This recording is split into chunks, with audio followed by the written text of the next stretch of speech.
Hi class, this week we are going over genograms. This is something that you will use in your practice potentially, whether you use it with your clients or it's a way for you to kind of help understand what's going on or you can see patterns with your clients. This can be a very useful tool. Um, so I'm going to start off I'm going to be going through the slides that are with the PowerPoint. And I'm looking forward to also reading this next week your responses to the Girl Interrupted video.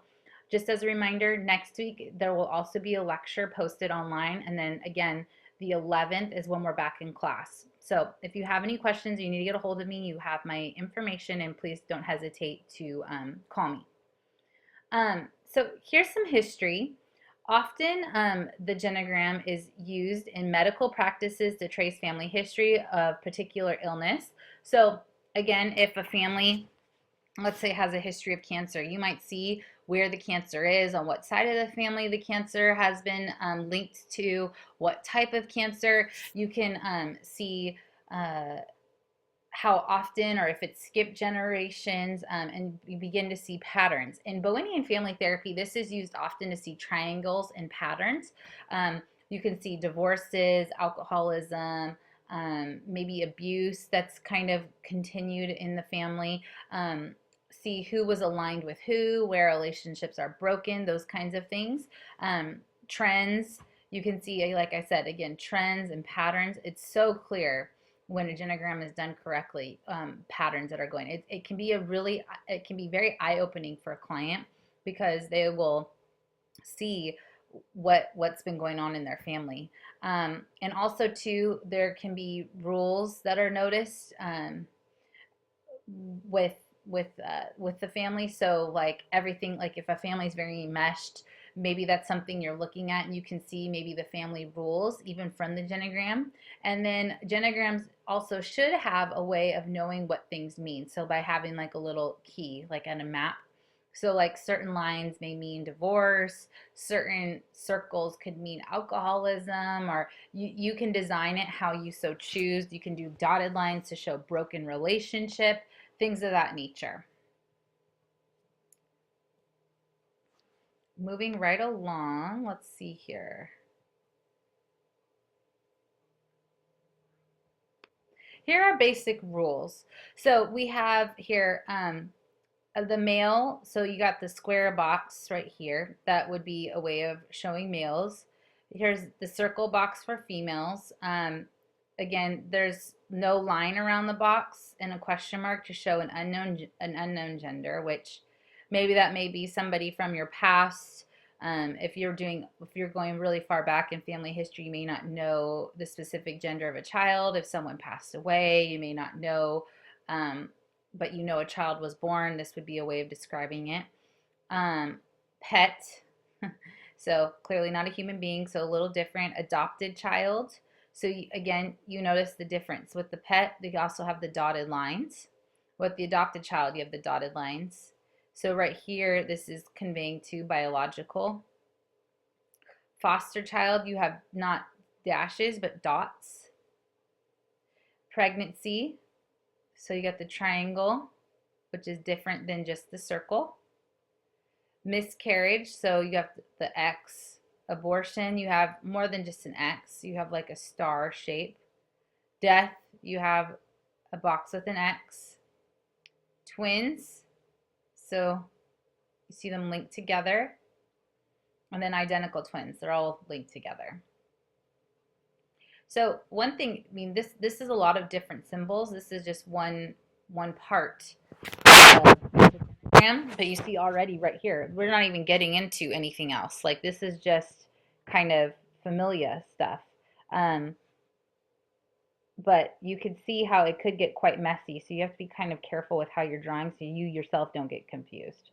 That's why it's nice to have different colors, things of that nature sometimes, because that helps you to understand what the heck's going on. So like we would have maybe like mother, father, and then like the breakdown of everything. So here we have showing, okay, now here's relationships. So marriage. So we got the square, which is the male, is connected to the female, no separation. Here we have separation. So we have the red and then the line. So this is just communicating like that they're separated. Now down below we have legal separation. So the line is in a different way.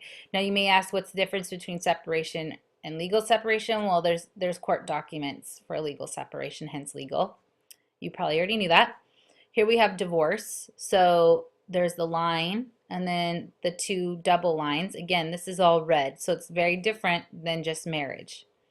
So we have engagement. You got the blue dotted line. Here's engaged and living together. Engagement and separation. So maybe they're going through a period of time where they're not wanting to be together. So there's that. So this is something annulled. So there wasn't a divorce, but it's no longer a relationship. So that's why you have the three lines. You have legal cohabitation, which means people have been together for a long time, but they're not engaged nor married. So again, look at the dot difference. You have the dashes, and here we have little dashes with dots.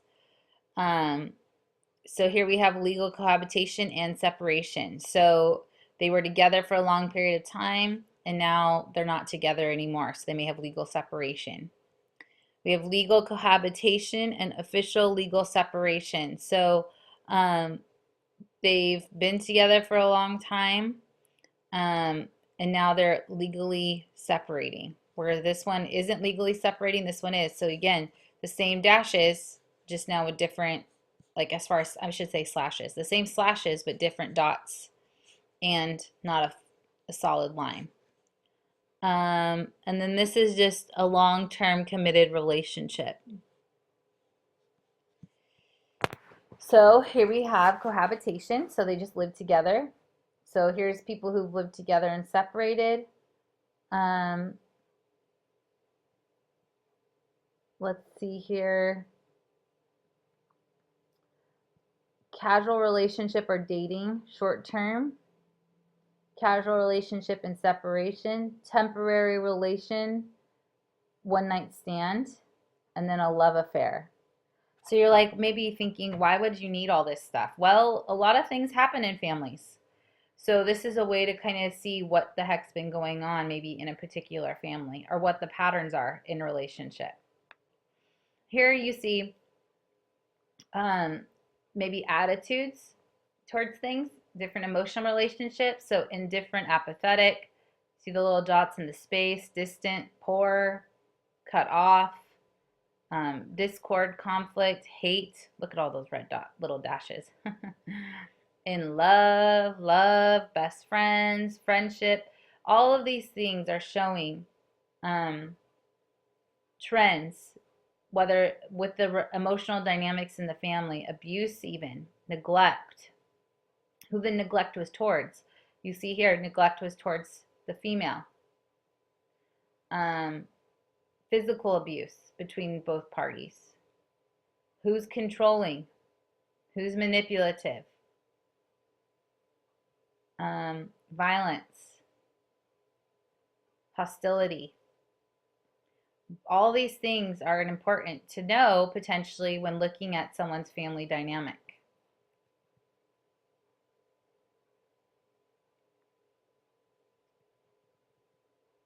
So here's some basic rules. The male parent is always at the left of the family and the female parent is always at the right of the family. So men are always on the left, women are always on the right. Male and female relationships rather than male or female, or I'm sorry, in the case of ambiguity, assume a male-female relationship rather than male-male or female-female relationship. A spouse must always be closer to his or her first partner than the second partner, if any, third partner, and so on. So it's going to be closer together for the first, and then it's going to get more spread out. The oldest child is always at the left, his family. The youngest child is always at the right. To kind of space things out so it looks like a tree, like a family tree kind of. So there's a lot of different things. Old school way would be, of course, pencil, paper.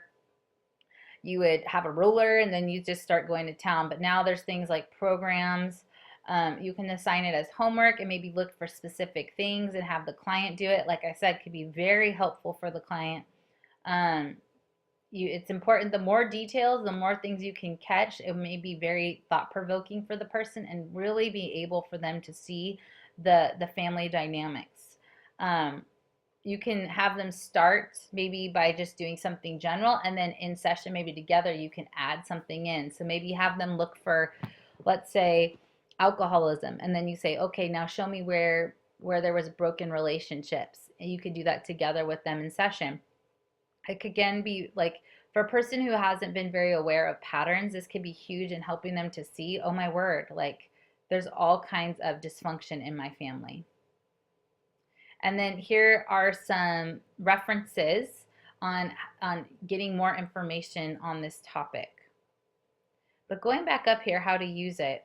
Um, Seeing triangles, I think, is huge. Like, and that's how Bowenian would use it, but seeing the alliances between people.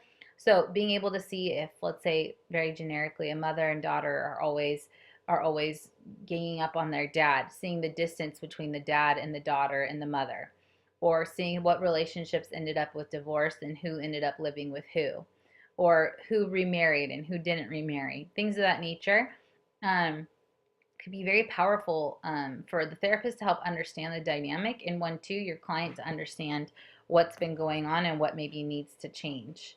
Um, it may help the client to realize that they need to change if they don't want things to be the same for them. Scrolling back up here in the top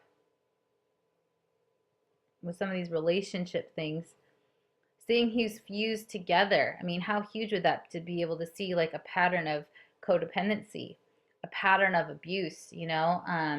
Sometimes people don't understand why they're in abusive relationships, and then you could use a genogram and point out to them, oh my word, like look how many abusive relationships your family has been in, and that behavior has been modeled to you your whole life.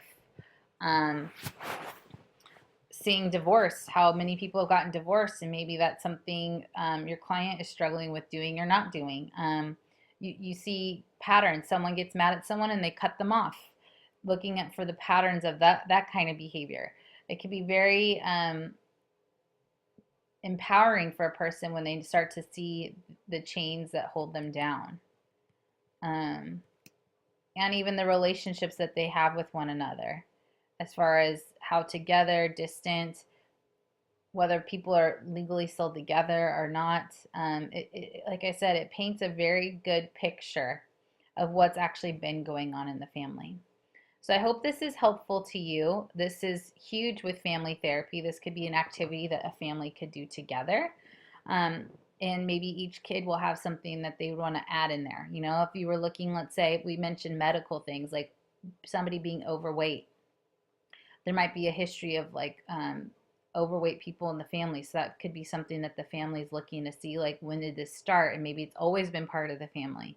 So there might be some heredity there. So for them to be able to look at those things and address those things is huge. So anyways, I hope this is helpful. If you have any questions on this, please let me know. Great tool. One to maybe get familiar with, because again, it could be very useful in a family therapy session. And just even pointing out who everybody is and what their role is. I have a friend whose husband is the only biological child of his parents. He was a result of an affair. So it gets very confusing. And so she's literally had to draw something out like this just to explain who he's related to and how. So with blended families this day and age, and people getting married and divorcing and getting remarried and all this might be help you to be like, wait, who are you related to and how do you know this person? It really clarifies things. So I hope this is helpful. Please let me know if you have any questions. You guys have a good week.